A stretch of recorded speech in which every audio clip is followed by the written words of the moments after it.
বলেছেন লা তুবকি ওয়ালা তাদার, সাকার এমন একটি জাহান্নাম যে মানুষকে ছাড়বেও না, যে মানুষকে মারবেও না, তার নাম জাহান্নাম।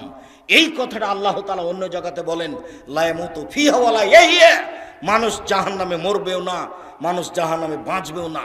আল্লাহ তাআলা এই কথাটা অন্য জায়গাতে বলেন এইভাবে ওয়ায়াতিহিল মাউতু মিন কুল্লি মাকানিন ওয়া মা হুয়া বিমাইয়িত, জাহান্নামে মানুষকে মরণ চতুর্দিক থেকে ঘিরে ধরবে কিন্তু মরবে না, তার নাম জাহান্নাম।